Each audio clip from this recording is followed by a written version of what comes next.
All right, so these are different units that can be used to represent the concentrations that are found with solutions. They describe their composition. We've talked about all of these before except for number 4, molarity, the moles of solute per liters of solution, mass percent, the grams of your solute, or it could be the grams of your solvent divided by the grams of your solution times 100. Mole fraction, which would be the moles of one component over the total moles of your solution, and molality, which is the moles of your solute per kilograms of your solvent. Molality is independent of temperature since you're dealing with quantities that are masses. Again, grams converted to moles, grams converted to kilograms.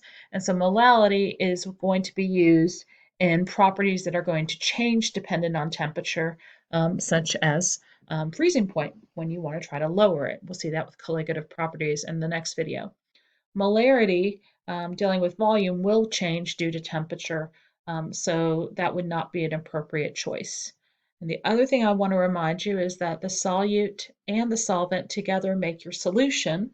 So conservation of mass can help us with some of these pieces. If we know we know the total, we know the solution, or if we know the solute or the solvent, we should be able to find the other piece. So I'm just going to go through a couple of sample problems with these. The first one we're going to look at is antifreeze solution. We are told that the antifreeze solution is 40% ethylene glycol by mass, C2H6O2. So remember that's a mass percent. So if we're saying that it's 40%, we could assume if we had 100 grams that 40 grams of that solution was ethylene glycol. So 40 grams of the solute was present and 100 grams of the solution. You're also given the density of the solution, which is the only way we can relate mass to volume, 1.05 grams per centimeters cubed. That is specifically for solution. And you want to calculate the molarity, the molality, and the mole fraction of your ethylene glycol. Well, molarity is moles of solute per liters of solution. And the information we were given is dealing with grams of solute per grams of solution. So if we take those pieces, we can convert our grams of solute into moles, which we can using molar mass. And if we can convert our grams of solution into volume, which we can using density, and we deal with the units that a centimeter cubed is equal to a milliliter. We know 1,000 milliliters equals 1 liter. We should be able to calculate the molarity of our solution, 6.77 molar. The next piece we can take a look at, it says, is molality. Molality requires us to know something about the solvent, and so far all we know are the solute and the solution. But because we know the solute and we know the solution, we can take the difference to find the solvent, which would be 60 grams. And now, if we wanted to find the molality, we can take those grams of ethylene glycol and divide it by the grams of water and convert them to the respective units we would expect to find with molality, converting the grams of ethylene glycol into moles and converting the grams of water into kilograms. And when we do that math through, we get 10.7 little m. Finally, we wanted to find the mole fraction. And to find the mole fraction, we can't just take the grams of solution and convert it to moles because we can only go from grams to moles with pure substances. We can, however, convert the grams of ethylene glycol and the grams of water into moles. And when we do that math using their molar masses, we get 0.644 moles for ethylene glycol. So that's just using that first step, taking the 40 grams and dividing it by 62.08, and taking our 60 grams and dividing it by 18.02 to get 3.33 moles of water. When we add those together, we get the moles of our solution.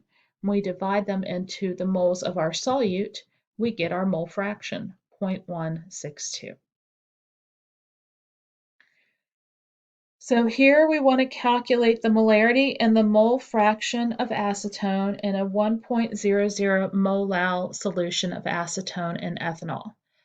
We have volumes of acetone and ethanol are additive. So that means that if we know the milliliters we have of each of those respective solutions, we should be able to add them together to get the milliliters total. If we know the volume of our solute and we know the volume of our solvent, together they would make the volume of our solution, kind of like what we just did with mass.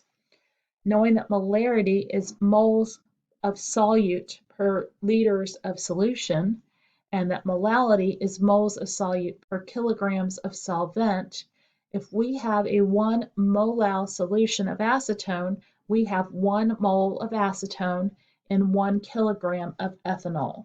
So molarity would have that solute piece in the numerator, and it would be divided by the volume of our solution.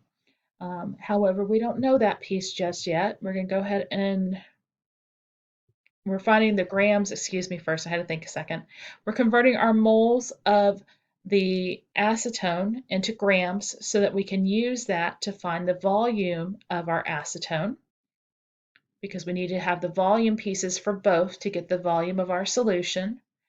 We have 1 kilogram of ethanol because, again, that 1 molal solution was 1 mole of the acetone, our solute, over 1 kilogram of our solvent. When we do those conversions through and account for the density, we get 1270 milliliters. And when we add those together, we get that our volume of our solution would be 1270 plus 73.7. Sorry, I'm not doing that math super well in my head right now. I think it's like 1343.7 milliliters.